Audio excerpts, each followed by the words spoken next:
Hola compañeros, a continuación les voy a presentar el tema de pancreatitis.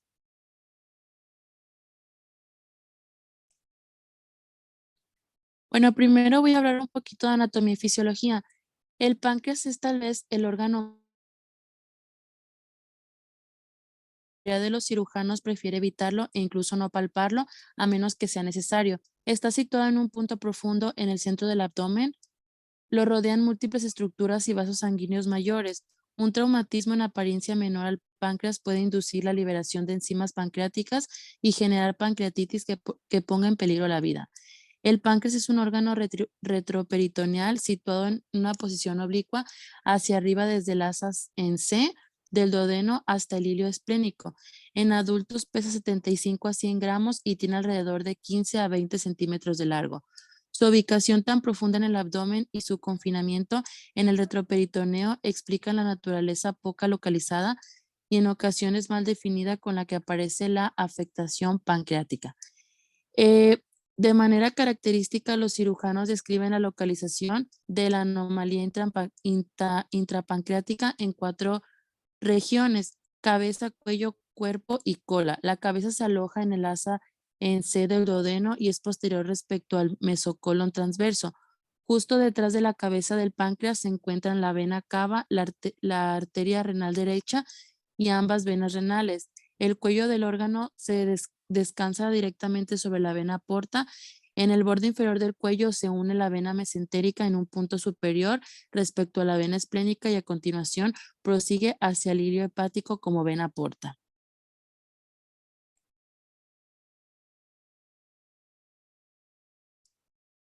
La anatomía arterial, venosa y linfática. En la arterial, el páncreas va a recibir su irrigación del tronco celíaco y la arteria mesentérica superior.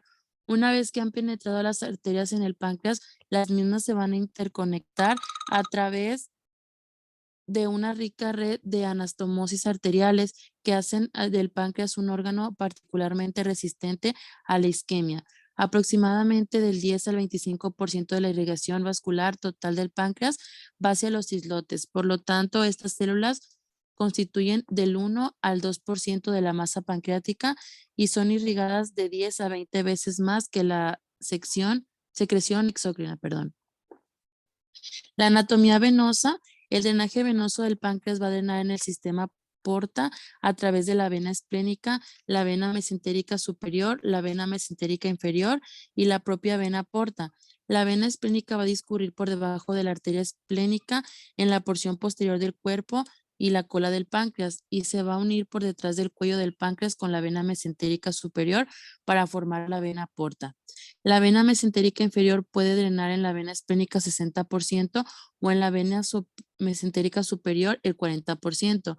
En general, las venas pancreáticas corren paralela a las arterias. La cabeza del páncreas es drenada por las venas pancreaticoduodenales superior e inferior con sus respectivas ramas anteriores y posteriores. La rama posterior de la vena pancreaticoduodenal superior es casi constante y va a pasar por detrás y termina en la cara lateral derecha de la vena porta. Las venas anterior y posterior de la vena pancreaticoduodenales inferior va a drenar en la primera vena yuyinal en forma separada o por un tronco común pasando por detrás de la vena mesentérica superior. En la anatomía linfática tenemos que los linfáticos del páncreas van a vaciar su contenido en ganglios linfáticos regionales. Se han propuesto varias clasificaciones de los ganglios regionales del páncreas. El drenaje linfático de la cabeza. El drenaje linfático principal de la cabeza se hace a través de los nódulos pancreaticoduodenales anterior y posterior. Algunos linfáticos de la cabeza van a drenar directamente en los nódulos de la porción inferior de la cabeza, que son los yuxtaórticos y los paraórticos.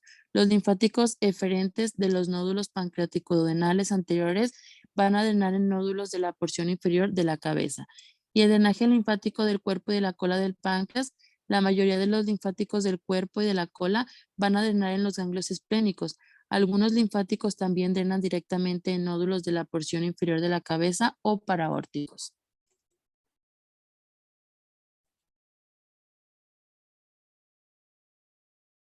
Y bueno, en la neuroanatomía vamos a tener que el páncreas va a poseer una inervación abundante de fibras sensoriales aferentes que siguen en sentido superior a los ganglios celíacos. La interrupción de estas fibras somáticas mediante el bloqueo del plexo celíaco va a interferir con la transmisión del dolor pancreático.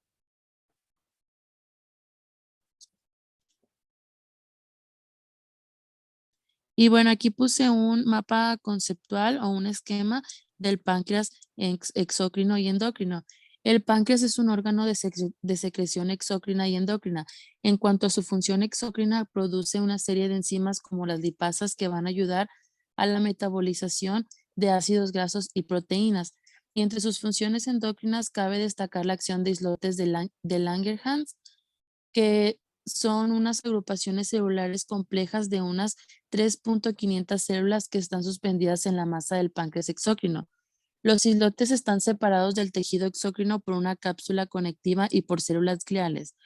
Los islotes pancreáticos se componen de cuatro tipos fundamentales de células, que son las beta, las productoras de insulina, las células alfas, productoras de glucagón, las células sigma, que producen somatostatina, y células PP, productoras del polipéptido pancreático.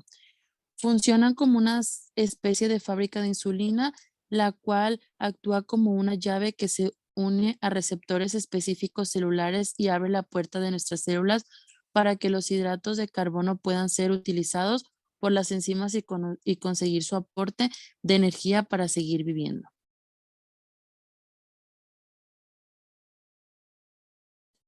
Y bueno, la pancreatitis aguda es una enfermedad inflamatoria del páncreas que no se acompaña de fibrosis de la glándula o muy poca. Por lo general, inicia por varios factores que incluyen cálculos biliares, el alcohol, traumatismos, infecciones y en algunos casos es hereditaria. Los pacientes con pancreatitis aguda sufren complicaciones adicionales como sepsis, choque e insuficiencia respiratoria y renal, que tienen como resultado una gran morbilidad y mortalidad.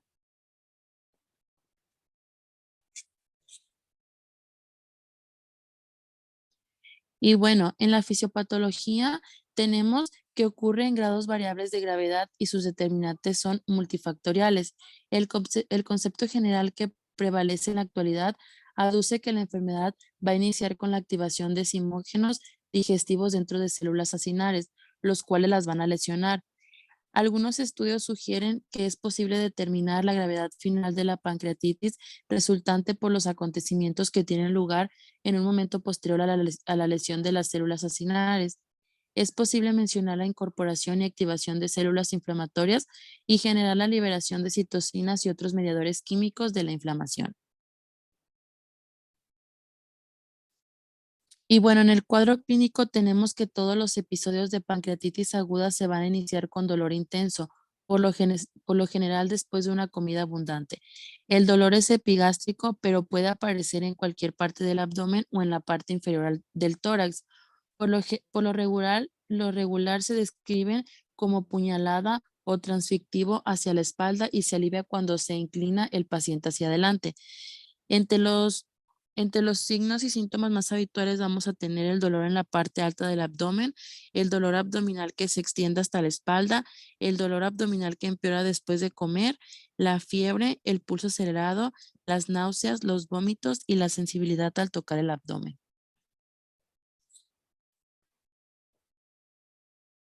Y bueno, en esta imagen tenemos un aspecto quirúrgico de la pancreatitis aguda infectada.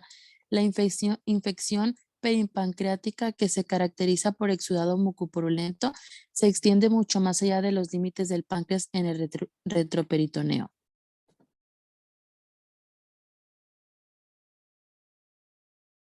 Y bueno, en el diagnóstico vamos a tener que en la exploración el individuo puede mostrar taquicardia, taquipnea e hipotensión.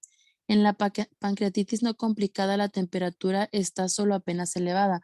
Es posible observar defensa voluntaria e involuntaria en la región epigástrica. No existen ruidos intestinales o están disminuidos. Casi nunca se palpa una masa.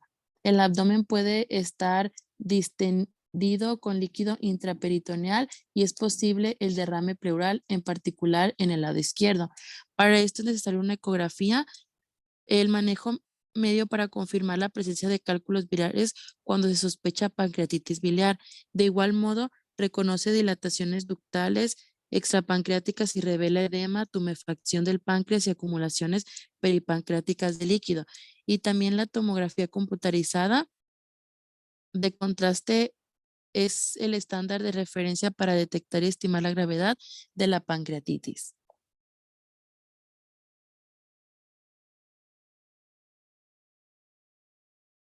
Y bueno, aquí puse un cuadro de los criterios de Ranson, que estos reconocen los datos durante las 48 horas de la pancreatitis crónica.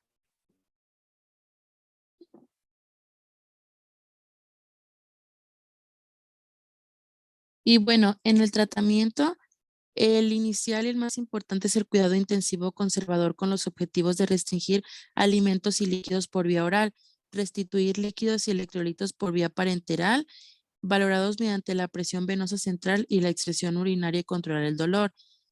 En la pancreatitis aguda grave o en caso de signos de infección, se van a recomendar antibióticos de amplio espectro como el imipenem y la vigilancia cuidadosa de las complicaciones.